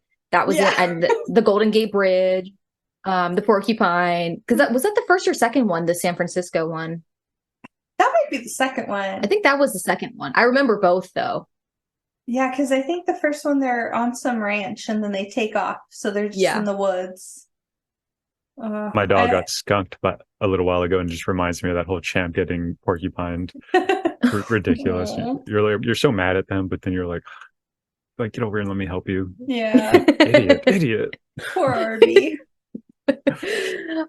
He finally smells normal again. It took him like 6 months. Oh, poor little guy. Oh, I know. Bless his heart. All right. Moving on. So, a Goofy movie. that's a great 90s one. Mm-hmm. Powerline. Yep. I like saw the plot of this movie and I read through it and I was like, was that the plot? I just remember like them going on a road trip, but there was like a whole thing to it. And I'm like, I need to watch this movie. Yeah, Max goes to college, right? Yeah, it's a whole thing. I guess I just forgot the plot. I used to do the Max look. I used to put my hat backwards and get the little hair coming out the front. Why can I see that? Oh, I can picture it. So my brother accused me of doing it, and then I stopped. He caught you, and you're like, no. That's so funny. Gosh, and I don't think you could get more 90s in that movie. I mean, Tevin Campbell was Powerline. Right. That was a 95, I feel, was like and it is obvious because it's the middle of the 90s, but it was definitely peak 90s. That's when everything was really just top notch. Yeah. You want to talk about your last three? Oh, yeah. Okay. So the first one, this will be a test to my family if you're listening. So reach out to me if you hear this part, family. But Heavyweights, 1995 as well. This was always on the Disney Channel. It had Ben Stiller. It was one of his earlier roles. Do either of you remember this movie? Heavyweights? I don't. Oh, yeah. Oh, yes. So this is another one I own on DVD because I have to have it. So it was a fat camp that the kids are getting into. You had a lot of people in there. So Kenan Thompson, that was one of his first roles. This was, I think, before all that, and Kenan and Kel. There was this kid, he played Josh. I don't know his name in real life, but he was also in the Mighty Ducks. There was a lot of Mighty Duck crossover with this. Yeah, there Sandlot. It's kind of like the same kids in those movies. It was a great movie. My family and Ben Stiller as the Tony Perkis. So have you seen Dodgeball, Amber? Oh, yeah. Okay, so Ben Stiller's in Dodgeball, and he pretty much is playing the same character that he did in Heavyweights, and he was just doing that character to a whole bunch of overweight kids. Oh my god, it's hysterical. It's great. It's like such a great movie. Health nut with a little bit of psychosis going on. A psychotic health nut, exactly. This is very much Dodgeball. It was like this great camp that they all loved. And it's funny. His parents play the former owners, and then they have some bankruptcy issues. So they have to sell the camp, and they sell it to Ben Stiller's character. And then he takes over, and it's just chaotic, but it's hilarious. And then unfortunately another movie came out close to the same time, which made these two movies difficult to differentiate, was Heavyweights. And then there's another movie called Camp Nowhere, which was another 90s movie, but this was a more of a PG-13 kind of what would probably be R now, but it was kids who went to a camp where their parents didn't know what had happened, like that there was no one monitoring them or controlling the camp, and the kids found a way to control the camp themselves. Oh, is it like Lord of the Flies-esque? No, it's like what the beetle was it beetle, not Beetlejuice. Oh, Bug Juice. It's like Bug Juice, just they're older. They're like 16, 17. Trouble. They're all range from like 9 to like 17, and it's just kids controlling a camp. So Camp Nowhere came out about the same time as Heavyweights, and they both were just that 90s camp feeling where you're like, I don't know if I should be watching this as a kid. I feel like summer camp was a big theme in the 90s. Like it just made us all want to go. Like even the Parent Trap as well. 100%. No, you took the words out of my mouth, literally, because I was like, all these movies and shows like Bug Juice, they made me want to go to summer camp. And I know summer camp was not like that. No, no. But I definitely wanted to. I'm writing down this other movie because I want to watch these. Yeah, I definitely want to check out Camp Nowhere. That was a fun one. A lot of names in that one too. Watch Who's it. in that one? Oh my god, it's blanking on me because there was just a teenage cast. Okay. Oh, So Camp a lot of Nowhere. the names, if you were to look up those names, you're like, wow, all those people were in that movie. I'll have to check it out then. I'll watch it and then I'll look it up to see if I can Okay. recognize them without knowing. But another movie, I don't know if either of you remember this, is called Blank Check. yes. Yep. That was like a DCOM before DCOMs were a thing. Was So that that was a oh. Disney? Yeah. yeah, it was on Disney. I want to say it might be on Disney Plus. But for the listeners who don't know, Blank Check was the story of this kid who I think he was riding his bike in the parking lot of a bank, and he gets hit by a car, and the driver of the car is this very rich man, Oh and wow. he just writes him a check and he says, how much was the bike? And he's like, I don't know. And he's like, well, here, just fill it out later. So he gets a blank check, and the kid's smarter than he comes off as, so he writes it out for a lot of money. I don't remember how much exactly. He photocopies it into his computer, and then he Oh. makes a Yep. whole logo and signature and prints it out. I don't know. It was something crazy like that, right? Oh, yes. I think so, totally yeah. forgot about that part, but you're right. Now I remember him like doing the scanning and stuff. You're right. Yeah. This kid was a natural forger. yeah. A born counterfeiter. So he, like is living the luxury life at the age of like 7. And then the guy catches on and he comes after him. So he's running away. But somehow Sinbad gets involved in this. Sinbad was in this one? Wasn't he trying to rob him or something? Are you serious? Let me look. Because there was a protagonist, like the kid gets the money, and then someone is trying to get that money from him, and then right, it was a bald guy. Yeah, Mr. McIntosh, who I'm Yeah. pretty sure that was the guy who wrote the check out. You're mixing up movies. I am. Somebody said. Yes. I am. However, that leads into my next movie, Yep. First Kid, which did star Sinbad. Do you remember that one? Definitely. Oh, you look so sad. Your avatar looks really, really distraught. Got my headset. Because you looked really sad about it. It's your Yeah, eyebrows. We'll fix them. First Kid, definitely. Yes, First Kid was a good movie.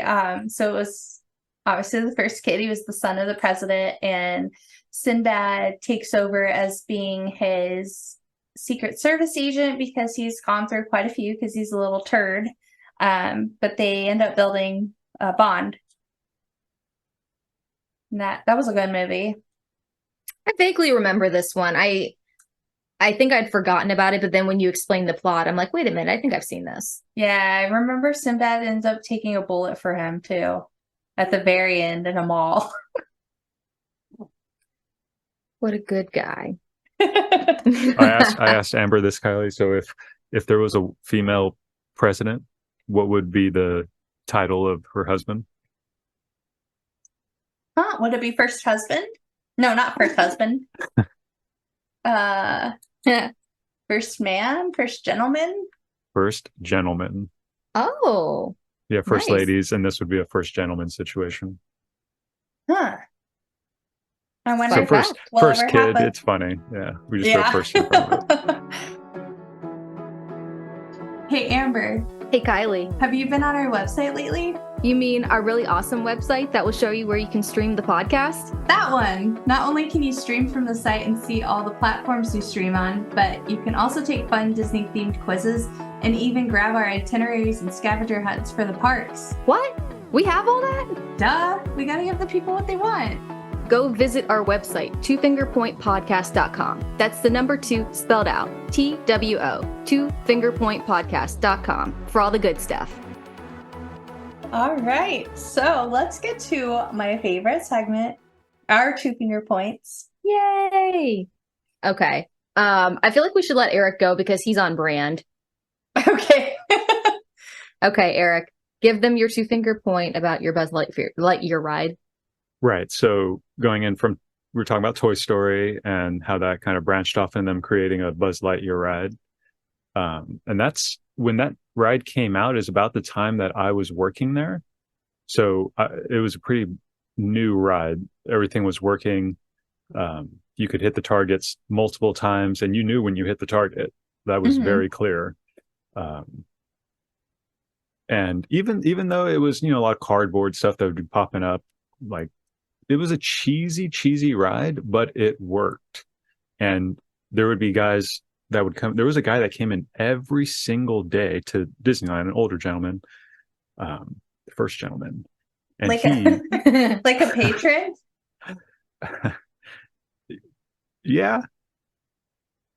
You said that so questioningly. I Yeah. know. Was he a guest? Was he a guest? He came like was every he day? a guest or was he a cast member? He was a guest. Okay. Just an older guy, and he came in every single day, and he played the Buzz Lightyear ride every single day. He was one of the top scorers because the ride was good enough to like keep score like that, and you could be on a top scoreboard. And now it's been like years and years since I've gone on it. Me and Amber went on it recently, and that ride has been run into the ground. We were shooting at targets, and nothing was happening. Yeah. None of the cardboard layouts had been redone. You actually see cobweb everywhere. No way. I saw Disney. cobweb. It's a forgotten ride in my opinion. Yeah, like it just felt it was old and That dilapidated. does not seem like the Disney brand. I feel like they would be refurbishing everything as needed. This one, they just like tuck it in that side corner at the beginning of Tomorrowland and they just forget about it. Yeah, we're like it's a dark ride. People don't need to really see the details because it's dark in here anyways. Yeah, but if you're not hitting targets, that's the whole fun of it. Yeah. That's what I said. I was disappointed, honestly. And the craziest part is, so we, just things happen. The ride did stop a couple of times on us, which whatever, I understand. But we were sitting there shooting targets and we weren't even moving and I still wasn't hitting anything. So the fact that I'm sitting still and I still can't hit a target right in front of me. Yeah. Where's the aim accuracy? Yeah, before the ride would stop and you're like, awesome, So, this is my time to score points. Yeah. Find that little triangle because the triangles are worth more points. So you just wait and look for it. And even if it's far across the room, you could still try to hit it. Whereas this time, nope. You just try to hit any big target that you can see because you might be able to hit it, just maybe. So they need to work on that. That was a peeve of mine. That's disappointing. Yeah. Also, what do you think about the placement of the ride? Do you think you had a take about where it should be located? Wait, remind me, because I kind of recall saying something about something needs to be right there. I forgot what though. I don't know what you wanted there, but you basically said like something else could be there instead. Like you felt like Buzz Lightyear ride should be in California Adventure. I'm sorry. I did say something that was good. I just don't remember what it was. Yeah, I don't know. I know what you said. You said this is supposed to be a futuristic ride. Why does it feel like we're going back to the 80s? That is true. But yeah, other than that, that's pretty much all you said. Yeah, but I mean, I agree. I think the Buzz Lightyear ride, it is very outdated, like he said. It also, you would think, I don't know. Yeah. Disney doesn't usually forget things. They're up to date with things. And it kind of shocks me that of all the things that they have, they just, and at the front of Tomorrowland too, that's another thing. Like, you know what I mean? It's the start of the land and you have something that you're not even maintaining or taking care of. Right. And I feel like that's got to be a hot spot. I mean, you guys are the magic key holder, so maybe I'm wrong, but there's air conditioning and it's a ride everybody can go on. So I feel like that would be a popular one. Yeah, and it's a conveyor Yeah. belt ride, so the ride shouldn't have a long wait. It should be a moving ride, kind of like Little Mermaid, where you just get in and get out. But it's not. Hmm. So something to noodle on, Disney, because I mean, I miss the aspect of the ride. I wish maybe they could update it with, instead of it being Buzz Lightyear, maybe it's a different movie experience and they update, the aim accuracy and they make it Yeah, a at little bit. least improve the sensors. That's it. Yeah. Well, Toy Story didn't make them that much money, so yeah. What? There were 4 movies. And they're doing and you know what I think is crazy is they made or are making a Buzz Lightyear movie, right? Did they make it They already? Yeah. made it. Yeah, I so think it's hello. on Disney Plus. So what? Okay, whatever. I don't know. All right. What's your hot take? What's your My two-finger hot take. point? All right, so mine's piping hot in my opinion, and this is to Disney the company. I think they waste too much food from the back end ports. Like, Yeah. oh yeah.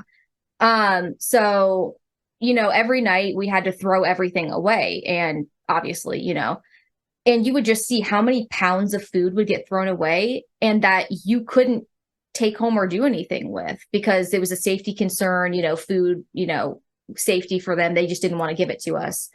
They would occasionally give us like 15 minutes at the end of the day. They're like, okay, 15 minutes, shove as much food as you can in your mouth, basically, and then throw the rest of it away. So that was nice. But I mean, even with like the 10, 15 of us there eating, you barely made a dent in that food that you were throwing away. Yeah. And I those- remember just once in the 5 months I worked there, they gave us the opportunity to take it home. And I took a freaking trash bag and I grabbed as many pretzels and churros as I could and I brought them home to everybody. But we're broke. We need food and you're throwing it away. That was my thing too. It was heartbreaking to see all this great food just being thrown away in front of you, knowing that like you're going to go home and probably eat like a Hot Pocket, maybe. So I don't know. From a waste standpoint, it was horrifying. It was depressing knowing basically like you were wasting pounds and pounds of food and you were just going to go home to a Hot Pocket. Yeah. Like an expired one from the Dollar Tree. I was just going to say. So I mean, from a waste standpoint, horrifying, but also just like it felt like they were dangling food in front of you almost because you're like, come on, you're just going to throw it away. You can't give it to us. We're starving. Like, right. So, I mean, I'm sure there's something they're doing to make up for the amount of waste when it comes to food, or at least I hope so. Being the company that corporation that Disney is, there's something about it. I hope they're doing a donation in some way with other foods that they can donate or doing something that they can because, yeah, I just can't keep saying how horrifying it was because to me it was wild. Yeah, my first job, I'm not going to say the company because I don't want to get anyone in trouble if we weren't supposed to be doing this, but I worked in a coffee shop and any pastries that were getting thrown out, we would get to take home with us. And sometimes it would be bags worth of, and then anything that was left over, if we could fit it in, we had 2 buckets and we would fill them up and this guy would come twice a week to pick them up and he would give them to the homeless shelter people. I love that. See, something like that. A lot of the places I worked at, it was not like baked goods. Like we would have like pounds of chili we were throwing away because at Casey's Corner, like chili dogs, things like that. So like maybe the breads that we were using or like something like that could have been donated. Right. And I'm sure they were doing something like that on Main Street. It was just, I think on a mass scale, it can be jarring to see. Right. So what's your 2-finger point of the week? So back on the 90s, I really feel like Disney needs to get on top of it when adding stuff to Disney Plus. Things like The Famous Jet Jackson or Brotherly Love. I don't know if you guys remember the Brotherly show. Love. That's a good one, right? It's Yeah, actually on YouTube. I binged it a couple weeks ago. Yeah, no, I was talking about the Lawrence brothers. I don't know why, but yeah, that came up. The brotherly love. They have a podcast too now, and it's called the Brotherly Love Podcast. Hmm. If you need another podcast to listen to, that one's a great one. Could be good for Eric. No, this is a good point because like going through and I was looking at the shows from the 90s, another one they don't have on there is Bug Juice. You can't watch it anywhere, they said. Right. I saw something, somebody was like, oh, you can watch them if you go to Camp Waziaza or whatever it was called. Like if you go to their website, but it's the new reboot version. It's not the old one. I'm like, that was a scam. Yeah, I bet if I sifted around in YouTube, like I could probably find it, but that's like a lot of effort for something. Probably. Yeah. Another one I really miss is The Jersey. Do you guys remember that show? No.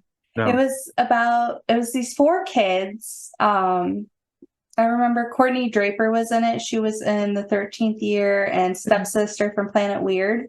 She was the redhead. Yep. So she was in the show, and there was a guy, I don't remember his name, but he ended up being in the Fat Albert movie with Kenan Thompson. He was the one that couldn't talk. I forget his name. But and there were four friends anyway, and they had this magical jersey, and they could put it on, and it would take them into a game, and they would like shapeshift almost into a famous athlete's body, and they had these athletes on. Because the 90s were big for sports in the world of kids too. Yeah. So it was a cool show. I really liked that one. And then I don't know if you guys remember, it was old. This was definitely early 90s. It was called Flash Forward. Oh yeah, that show was funny. That was really. I loved it. It was hilarious. Yeah, that's where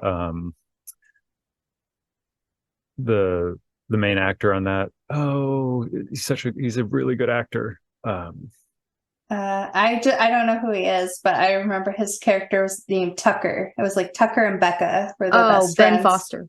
Ben Foster, yeah, what a good actor. Wait, isn't that the guy? That's not the. Who is he? I remember him. What is he? He was kind of a goofy blonde guy. He was really like skinny and dorky for a long time. And then lately he's kind of bulked up and taken on some more action roles. Yeah, but what would I know him from? Yeah. I need to IMDb this guy. But I loved that show. I remember they were all, or at least his character was always getting into some crazy stuff. Yeah. He had some like ADHD or something. He was all over the place. I think that was they were trying to come off of that Even Stevens vibe that was happening. I think that was before Even Stevens. Yeah. Okay. Yeah, it was before. Right. And then because the Even Stevens character, Shia LaBeouf, was pretty much like a replica of this guy's character in Flash Forward. You're right. Now that I'm like comparing the two, I never made that connection, but you're absolutely right. That's funny. Well, that was a good show. Yeah, I feel like that one kind of goes under the radar when people think about 90s shows, but that was one I watched all the time too. There was so much good TV. Like, I want to go back in time now. I don't want to go forward. Like the new stuff is fine, but like I want to go back and watch all that stuff again and be like relive it kind of as an adult. Yeah. All these coming of age stories, family stories. Yeah. Yeah. All right. So for our story of the week this week, we had a listener submit their story. So I'll go ahead and read it. And since we've all worked at Disney, I want to get everybody's thoughts on this. So this comes from Kelly. I was working at Cosmic Rays and I was having a horrible day. I was on Register 1 and a guest came up and told me that his name also started with a K. Then on my way to my car from the West Clock bus, I peed myself. I went to costuming and it turned out he worked at costuming and he helped me find a new pair of pants. It was a very magical time and made me very happy. So what do you think of the story? That's a really, I mean, is this like they like dated a little bit maybe? I don't know. Because if so, that's a nice story. Right? Because that's like really embarrassing. You like really hate to go through that, but if someone was pretty understanding and like, it's a good way to meet somebody. Not Yeah. the ideal way, but It's almost like a rom-com. Like you run into him while you're working and he's trying to flirt with you and you're just like, yeah, whatever. And then later on you're having a really bad moment and he saves you. Yeah, no, it's it's very, yeah, very much that way. It's the start of a rom-com for sure. like, you need a tissue? No, I need a new pair of pants. Eric, did you have a costuming department where you would have to like switch out when you Sure. Yeah, huge warehouse at Disneyland. Okay. Kind of, I don't even, it's been so long, I don't remember where they had that exactly because property's so big. But yeah, you would go in every day or every time you had a shift. Well, I guess actually it'd be like the beginning of the week because you would get what your shift is going to be for the rest of the week, and you would go get the costumes that you would need for those shifts. Mhm. Wait, did they call them costumes? Yeah, it was costumes. Yeah. That's right. They didn't want us calling them uniforms, so they were Yeah. costumes. And yeah, huge warehouse, and you would just go through each aisle that had the section of clothing that you would look for. Just an entire like hundreds and hundreds of pants. I mean, kind of look for the best pants. They all were pretty much the same, but yeah, you just try to Yeah. pick out your wardrobe. Okay, so it was a choose your own adventure for you guys too. That's funny. Because they would tell us like, and Kylie and I didn't even go to the same costuming warehouse because it was by park. Was your guys' costuming warehouse, Kylie, on site for you or Yeah, no? it was super nice, or it wasn't super nice. It was just super convenient. Like we'd go through an entrance with our cards to get in, and there was the locker room right there. And then costuming was in that locker room. So it Oh, was just one big building, and you had to go through there to get to your place of work anyway. So it was very convenient for us. what a dream. Ours was off. It was on Disney property, but it was off the parks. So because Magic Kingdom, I guess, was bigger, they had a whole different location for it. And yeah, it was a giant warehouse that you had to go take your time to go to once a week. And yeah, they'd give you numbers of like kind of where, like if you Yeah. told them like where you worked, they would tell you like what number aisle to go down basically. And they'd say, these are the options for like your costume, go pick your pieces up. And they would check too, like with your IDs and stuff to make sure you were getting the right pieces. They didn't check sizes. They didn't care if you bought the right size or the wrong size or took the right or wrong size. They just were making sure that your pieces were all together for your outfit, basically. And that's where you found out how disappointed you were going to be for the rest of the week. Like if you, I mean, usually you knew what these costumes were, but if you hadn't seen them yet, and then you finally go see them, and you're like, "Dang it, is this the one?" You like look around, like, "Shoot, is this really the one?" Like, crap, I'm stuck with this Yeah, one. this is it. This is the jacket. Oh, That's so Well, funny. see, and they would change us every now and then because, like, you know, you could end up in a different land or something. I spun through like 3 or 4 different costumes and I looked ridiculous in all of them. I couldn't win for losing. Like, oh, that's funny. Yeah, so this is interesting. Cosmic Rays being, I know Cosmic Rays is in Tomorrowland. It's basically it's the busier version of Tomorrowland Terrace. It was just another restaurant there. So I know Yeah. she was wearing the Space Commander outfit. So bless her heart. Yeah. And yeah. Should get on that West Clock bus too. That's what I'm saying. So so what I'm wondering is, did she pee herself on the bus or like, It says then on my way to the car from the West Clock bus. So I think oh, she got off the bus and was walking to her car. So almost there. okay. She almost completed the venture. What a shame. Okay. Well, I mean, that's brave of her to share that story, though. I don't know if I could share a story yeah. like this. Right. This No, is it's a good brave. story. It's a good story. It's genuine. Like It is. she probably can trust that person.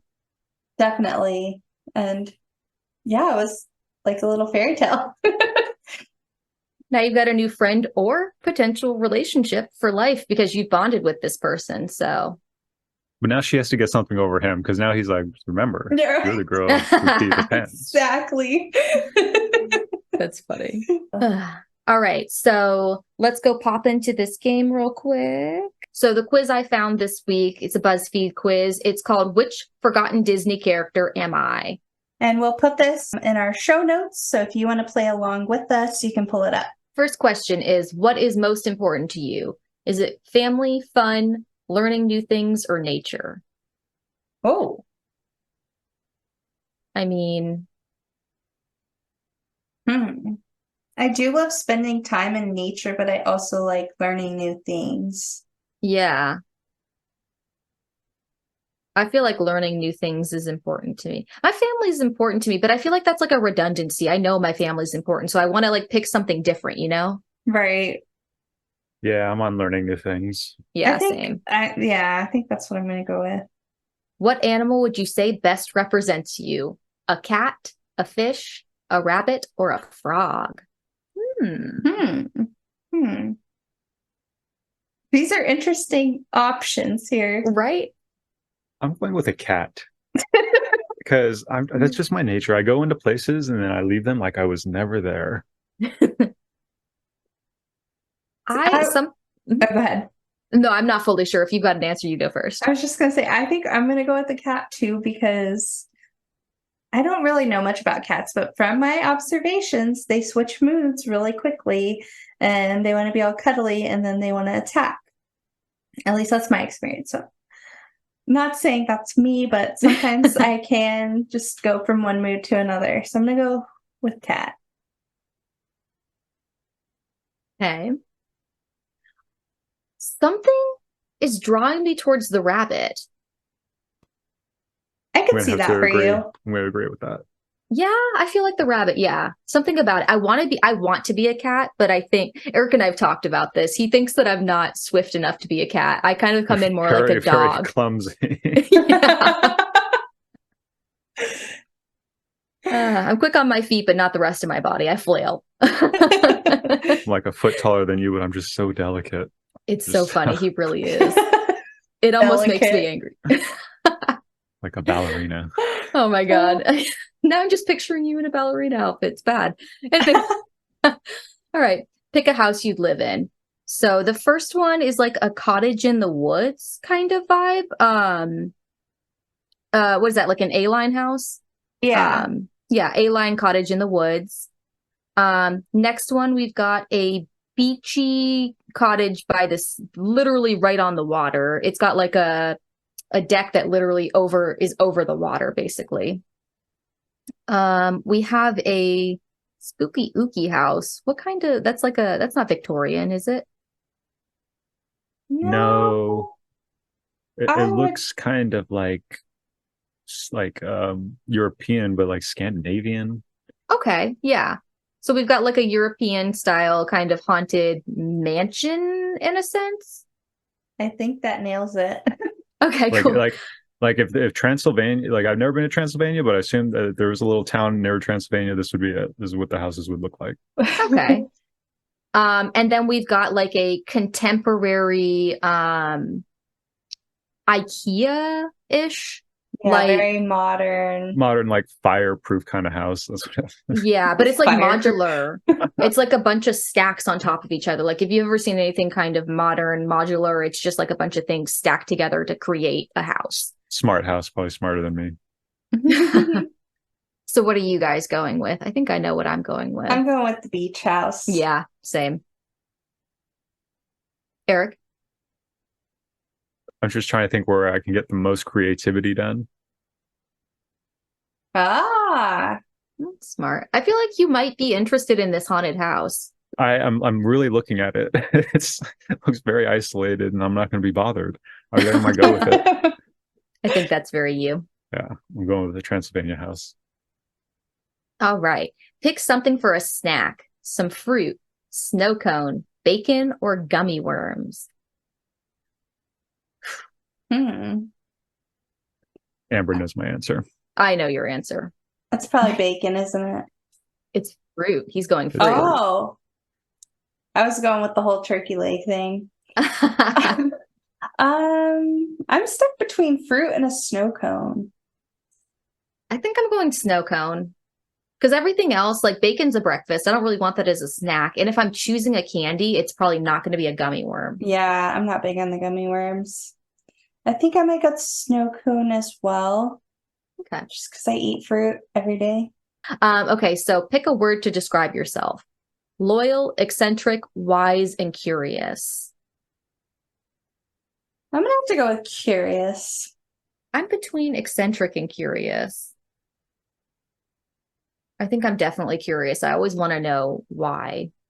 What about I'm you, Eric? gonna go with loyal, Oh, that is good for you. I agree. loyal to a fault. That's how it goes. What irks you the most? Lying, someone wasting their potential, getting ghosted, someone being rude to a server. Ooh, these are some good ones. Mm-hmm. I think out of these, my top two are going to be lying and someone being rude to a server. But I think lying, no, I don't know. They both irk me a lot. Mm-hmm. Yeah. That's hard because what irks me the most? I have to go with someone being rude to a server because of all those things. That's what affects. That'll be what affects society the most. Yeah, and I think I agree, and I think my reasoning though is lying's kind of in our nature, and sometimes there are reasons for it, but there's no reason to be rude to a server. Yeah.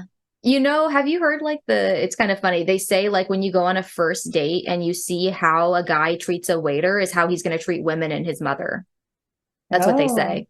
So Sure, I ladies, believe something that. to be aware of. And I'm sure it goes the opposite way for women too. It's how they treat, men and their fathers sometimes. So I don't know if it works the same, I but feel it just goes for in general. Like I've been out with like colleagues or friends, and I see that, and not friends actually, because I'm not going to be hanging out with anybody who does that, but like colleagues, for example, and they treat them like crap, and I'm just like, yeah, I don't see us ever being friends outside of work.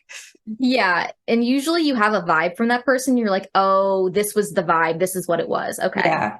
Yeah, I think I'm going with the rude to server thing because overall, yeah, I think I can't tolerate that. And also, I think being somebody who's kind of worked in customer service, there's absolutely no reason you need to be mean to that person. They're not you shouldn't be yelling at anybody, but like not them. Right. Okay, next. So pick a restroom to use. So we've got one with like stone and copper. Very earthy. Yeah, very earthy. We've got an all white bathroom with like porcelain and some plants. We have an outhouse, quite literally just a wooden outhouse in the middle of the woods. And then we have a like contemporary, not contemporary, what do you call it? Like flowers and very modern. I would say it's like a throwback to the 60s. Maybe? Yeah. Modern version of it, basically. Yeah. I'm going the earthy route, I think. Something about that speaks to me. I like that one too. I don't know if I'm going to go with it. Honestly, looking at these, normally I would go with the earthy. I think I'm going to go with the flowers. I don't know why. I'm in a girly mood today. I was in between those two. Eric? I'm going to go back with the isolation. I'm going to call that my bathroom, and the outdoor one. That's mine. Oh my God. I'm going to call it my bathroom. I can't with you. See, when I looked at that, I was like, that's what Nicholas needs. Far away from the house. Yeah, just no one will interrupt me. No one will be in there. Nobody wants it, so it's yours. All right. Pick a hobby to pick up. Sewing, surfing, climbing trees, or hacking. Oh. Surfing's on my like to-do list is to learn how to surf, so I'm going with surfing. I'm going with sewing. I have like basics, but I want to learn more, and I want to be able to sew like some like clothes and hem some stuff. So I don't know why, but I feel like my response to you saying that is that's very Lizzie McGuire of you, even though that was more of like Raven's thing, but I just feel like you sewing clothes is going to be very, I don't know. You're right. It's Maybe- something about the fashion. Yeah, I think that's what it is. Like I could see you making Lizzie-esque clothes. 100%. How about you, Eric? What are you going with? I'm gonna go with climbing trees. Okay, fun.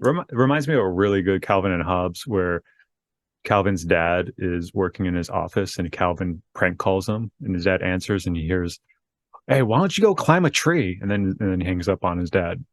And his dad just looks out the window all sad. And then Calvin is with Hobbes and Hobbes is like, "Why did you do that to your dad?"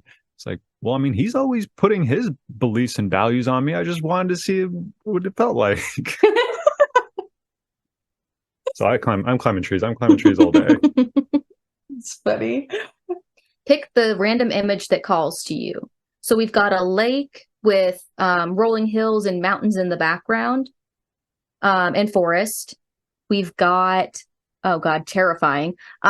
It's underwater. It's like an underwater trench, and you're deep in the water, and you can see something above you. It looks like potentially a boat. I think it's a shark. Not into it.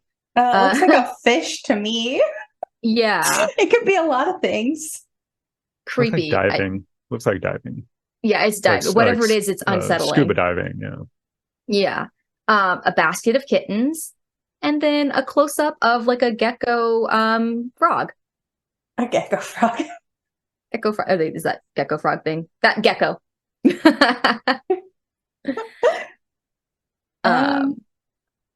I am going to go with the first one. Just living by the Savannah River. I was there this morning. I'm really vibing with the river right now. So I'm going to go with that with the mountains behind it.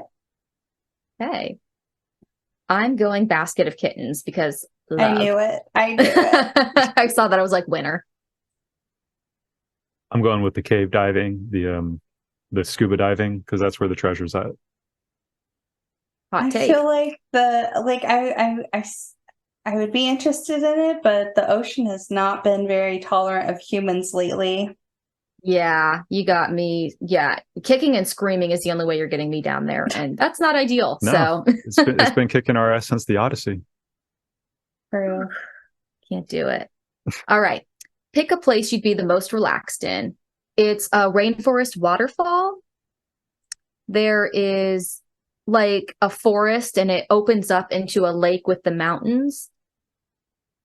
Your bedroom looks like just a comfy bedroom with a kitty. And then it looks like that's like a bayou with some kind of, Like watchtower? yeah, maybe ziplining. That might be like a ziplining thing, but a watchtower possibly. What are you guys picking? I'll go with the waterfall. Okay. I'm gonna go with the bed. I know, I am too. I think that's like, I'm definitely relaxed there. And you I got like a to explore. furry cuddly buddy. Sign me up. Come back and check on me later. All right, pick a color. Orange, blue, black, or green.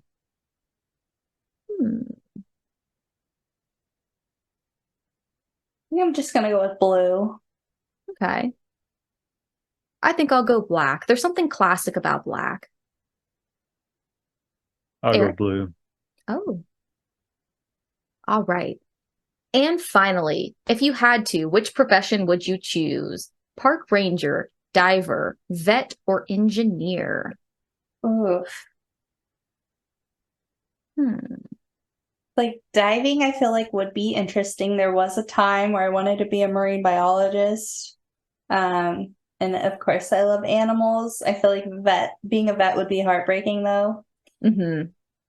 And I just don't know if I should be messing with the ocean. I don't know if the other two really interest me though. I know, this is how I feel. I kind of am liking making the best out of like a choosy situation. Like, I don't think I want to be an engineer. I already work in accounting and math, and it's just like, it's great, but it's not necessarily fun. So I'm not Right. excited about it. That is heartbreaking. I can't deal with that. Diving, absolutely not. I think I'm going to go park ranger just because of the silliness of all of them. Like, I think that's the one that I could do the most and be happy with. I don't like the other ones. I don't For me, I know. just think it would be so hot to be a park ranger and you have to wear pants out in the sun all day. Ugh, I That's my know. first thought. But we did it at Disney. I wore polyester in like 90-degree heat. So I think I'm equipped. I would never do it again if I had Yeah, the you're right. opportunity. I don't I'm know. gonna I be- think I'm going to go. Yeah. I'll be like my man Walker, Texas Ranger. I'm gonna be a park ranger, kicking ass, walking trails. All right. So what are you going to go with, Kylie? I think I'm just going to do a diver. We're just going to make this on the conditions that I'm going to respect the ocean and the ocean's going to take care of me. We're going to channel Moana here. Okay. So you guys got your results? Yes. Well, what was Eric's pick? Did you do the park ranger as well? Yeah. Oh, okay. Okay. Mhm. So I got Tanana from Brother Bear. Like Tanana, you have a love for all creatures. You have a deep connection to nature and you know it understands you. Even if others aren't really listening at first, you're eager to teach others what you know and you're always willing to learn more. Huh. Okay. Kylie? I'm wondering if Eric got the same one, but I got Kita from Atlantis. Like Kita, you can hold your own and you don't usually need help with any big obstacles you may encounter. You're naturally curious, you value other stories, and you love to learn new ideas and concepts. You're family oriented and would do anything to keep them safe. I feel like I resonate with that. Yeah, I would agree with that. All right, Eric, how about you? Oh man, this one got me to a T. I'm gonna have to look in the mirror after this. I am Mittens from Bolt. Oh. Oh. Like Mittens, you are very independent, but loyal. Friend. Oh, that's a weird sentence. You're a very independent, but loyal friend. You're tolerable of others, but you know they'll never truly understand you. You're pretty sarcastic and a bit pessimistic, but you never mean any harm. Yeah. The girlfriend is laughing a little too hard. It's pretty That's- funny. That's pretty true. Wait, why is mine so far off? I feel like mine, like, Because you lied. You lied in some of yours. I know you did. I don't think that I did. What? Spicy take. Where did I lie? I think it's because I really am Gummies. not. It was the candies. I like gummy candy, but I don't like gummy worms. Hot tea. That is hot. A hot take. I wonder if that would change things. I'll have to test it next time. That's funny. Well, thank you guys for joining us for another episode of Two Finger Point, and we'll catch you guys next week. Bye. Thanks, guys. Thanks for having me back again. Oh, yeah. I miss you guys. Ah! Thank you for listening to Two Finger Point, hosted by Amber Omar and Kylie Salmon. Created by Amber Omar and Kylie Salmon. Produced by Amber Omar. Engineered by Kylie Salmon. Social media managed by Kylie Salmon. Content created by Amber Omar and Kylie Salmon. Stay connected with us by following us on Instagram, TikTok, Facebook, or YouTube at Two Finger Point Podcast with the number 2 spelled out, TWO. You can also contact us by visiting our website at twofingerpointpodcast.com. Be sure to subscribe to our podcast to have new episodes automatically downloaded to your device or to get alerts of our new episodes on YouTube. We greatly appreciate you rating and reviewing our podcast as well. You could be selected to have your review read on the podcast, like this review here from our friend Zoe, My Disney Podcast Fix. Amber and Kylie have put together the perfect podcast about all things Disney. Love to hear their banter, their opinions, their recommendations, and I love following along with their quiz at the end of each episode. You know it's a good podcast when you find yourself chiming in. Listening to them every week has me feeling connected to the parks even when I'm far away. Thanks, ladies. Thanks to you too, Zoe. We will catch you next Tuesday for our next episode, but until then, have a magical day.